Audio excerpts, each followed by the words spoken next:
पिछले कुछ दिनों से सोशल मीडिया पर एक नाम लगातार वायरल हो रहा है। लोग पूछ रहे हैं आखिर सच क्या है। क्या वाकई कोई बड़ा निवेश मामला सामने आया है या सिर्फ अफवाह फैल रही है। आज की इस वीडियो में हम सिर्फ मीडिया रिपोर्ट्स और सार्वजनिक जानकारी के आधार पर पूरी कहानी समझेंगे बिना किसी अफवाह के। तो सबसे पहले हम इस वीडियो में यह बात क्लियर करेंगे कि इस टाइम जो लविश चौधरी है वो कहां है, ये हमें सबको पता होना चाहिए। जहां तक अब खबर में पता चला है, सरकार और जांच एजेंसियों के अनुसार लविश चौधरी को फिलहाल भारत में गिरफ्तार नहीं किया गया है, बल्कि वह विदेश दुबई में मौजूद माना जा रहा है और उसके खिलाफ रेड कॉर्नर नोटिस भी जारी किया गया है ताकि उसे भारत लाया जा सके। तो ध्यान से सुनना, अब हम बात करेंगे रेड कॉर्नर नोटिस की। एक सूचना जारी की गई है, वो भी अंतरराष्ट्रीय स्तर पर। भाई रिपोर्ट्स जो सामने आ रही है उसके अकॉर्डिंग अगर देखा जाए, ऐसी कौन सी सूचना है जो अंतरराष्ट्रीय स्तर पर आ रही है, वो अगर मीडिया के अकॉर्डिंग देखा जाए तो गिरफ्तार किया जाए, ये सूचना आ रही है। वो किसकी तरफ से आ रही है? वो इंटरपोल की तरफ से आ रही है। इंटरपोल अब क्या होता है, मैं आपको अंतरराष्ट्रीय पुलिस, भाई अंतरराष्ट्रीय पुलिस, ये मीडिया की तरफ से सारी बातें सामने आ रही है।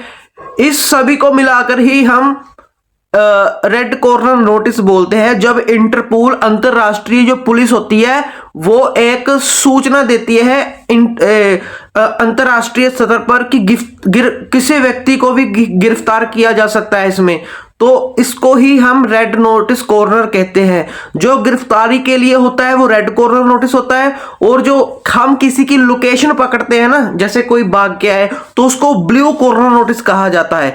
तो इस वीडियो में आपको ऐसी सुनने को मिलेंगी इंफॉर्मेशन। तो और मैं बताता हूं आपको। भाई अब हम बात करेंगे कि सरकारी प्रतिक्रिया क्या चल रही है। तो मीडिया के अनुसार अगर देखा जाए, जो मीडिया के सामने जो बात आई है वो Madhya Pradesh special task force STF ने इंटरपोल से रेड कॉर्नर नोटिस लिया है। बिल्कुल जी, STF ने इंटरपोल से रेड कॉर्नर नोटिस लिया है। मीडिया के अनुसार ये बात सामने आई है। अब दुबई से भारत लाने की प्रक्रिया शुरू हो चुकी है, लेकिन वह अभी अरेस्ट नहीं हुआ, ये भी बात मीडिया से खुलासा हुआ है। तो गाइस ऐसी कौन सी वजह है जिसके कारण लविश चौधरी को पकड़ा नहीं गया है? तो इस वीडियो में अगर मैं इस रिलेटेड बात करूं तो जो लविश चौधरी है रिपोर्ट्स के अनुसार वो अभी विदेश में है, ठीक है, मतलब वो अभी दुबई में है, ठीक है। ध्यान से सुनना, मीडिया रिपोर्ट्स और STF के अनुसार लविश चौधरी भारत में नहीं है, ठीक है, वह दुबई में मौजूद माना जा रहा है। इसलिए भारत की सरकार है, जो भारत की एजेंसियां है, उसे सीधे अरेस्ट नहीं कर सकती, ये आप सबको पता है। तो इसी स्थिति में ही रेड कॉर्नर नोटिस जारी किया जाता है। इसलिए ही बोला जाता है कि अंतरराष्ट्रीय स्तर पर गिरफ्तारी के लिए सूचना जारी की गई है, यह मीडिया के अनुसार है, ठीक है। तो इसे देखकर दूसरे देश UAE की पुलिस उसे पकड़ सकती है, ठीक है। जब हम रेड कॉर्नर नोटिस करते हैं तो अंतरराष्ट्रीय स्तर पर गिरफ्तारी के लिए सूचना होती है, तो फिर वहां की जो पुलिस होती है फिर वो उसे पकड़ सकती है। इसलिए ही रेड कॉर्नर नोटिस जारी किया जाता है, तो ताकि भारत लाया जा सके, ऐसे इसलिए होता है। अब आपको समझ आ गया होगा। तो सभी के मन में एक क्वेश्चन होगा, अगर रेड कॉर्नर नोटिस लग गया है तो लविश चौधरी गिरफ्तार क्यों नहीं हुआ? अगर अंतरराष्ट्रीय स्तर पर मतलब वो इंटरपोल ने दे दिया है तो फिर वो गिरफ्तार क्यों नहीं हुआ? इसका मैं आपको बताता हूं। देखिए, तो इंफॉर्मेशन के अकॉर्डिंग ही मैं आपको बता रहा हूं, मैं आपको रिपोर्ट्स के अकॉर्डिंग ही बता रहा हूं कि रेड कॉर्नर नोटिस का मतलब सीधी गिरफ्तारी नहीं होती है।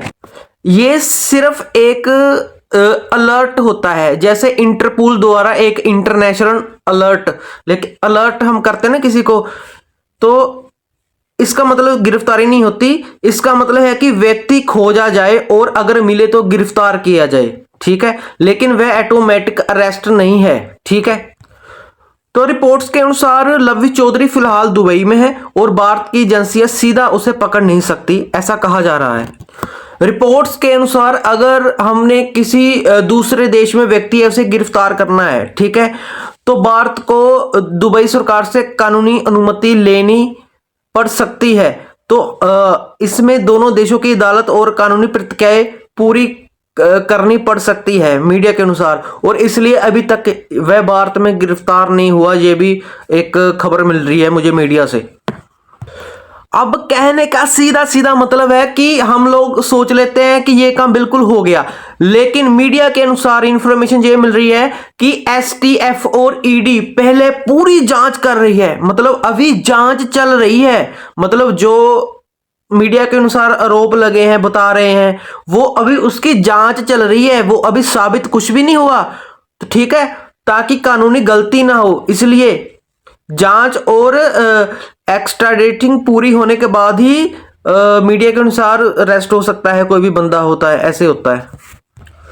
तो अब इस वीडियो में सबसे बड़ी बात करने वाला हूं कि जो न्यूज आपने, मैं आपको देखिए, जो तो मैंने आपको अभी सुनाया, तो जो आपने बाकी यूट्यूबर से सुना, आपको एक तो डिफरेंस पता चल गया होगा उसमें क्या है, और मैं आपको दूसरी बात एक बता रहा हूं कि अब ये बात करते हैं जो न्यूज है ये अफवाह है या ये ऑफिशियल है न्यूज, ये क्या है न्यूज, क्योंकि जो हमने अब तक तो सुना वो तो अफवाह थी। 27 फरवरी 31 जनवरी फलाना तमकाना चलाना धगना हो जाएगा, लीडर बीटर जो भी हमारे कान में पड़ा सब अफवाह थी, ठीक है। तो अभी अगर ये न्यूज आ रही है तो मन में आता है कि ये अफवाह है या रियल है, ऑफिशियल साइट है या है। मीडिया के अनुसार ये बात क्लियर की गई है, मीडिया के अनुसार ये बात क्लियर की है कि रेड नोटिस के अकॉर्डिंग कहा जा रहा है कि ये ऑफिशियल साइट के अकॉर्डिंग ही है, ठीक है, इसे मीडिया के अकॉर्डिंग अफवाह नहीं माना जा रहा है, ठीक है। तो ये बिल्कुल सही है। अगर सही है तो आगे क्या होने वाला है, ईडी और एसटीएफ की जांच चल रही है और अंतरराष्ट्रीय और जो इंटरपोल है, अंतरराष्ट्रीय जो पुलिस होती है, इंफॉर्मेशन के अकॉर्डिंग बोला जा रहा है कि उसने एक सूचना दे दी है, ठीक है, जो भी है कि जांच पूरी चल रही है, ठीक है। तो पता क्या होता है, जैसे भारत है और दुबई है, इन भारत और दुबई की अदालत में पहले वो चलेगी, जैसे प्रतिक्रियाएं चलेंगी, ठीक है। कई प्रतिक्रिया को 3-4 महीने लग जाते हैं। अगर कोई देश अरबी हो तो अरबी भाषा में उसको लिखना पड़ता है सारा, आपको पता ही है। फिर तो बहुत सारे लोगों को लॉस हुआ है।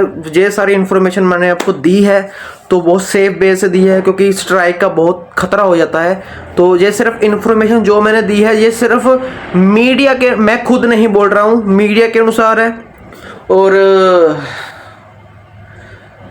मीडिया के अनुसार ही है, बोला जा रहा है, इंफॉर्मेशन मिल रही है, मीडिया रिकॉर्ड्स के अनुसार ही मिल रही है। तो आगे जो मिलेगी मैं आपको बताऊंगा। चैनल को शेयर लाइक कमेंट करना मत भूलना। आज के लिए इतना ही, मिलते हैं नेक्स्ट वीडियो में।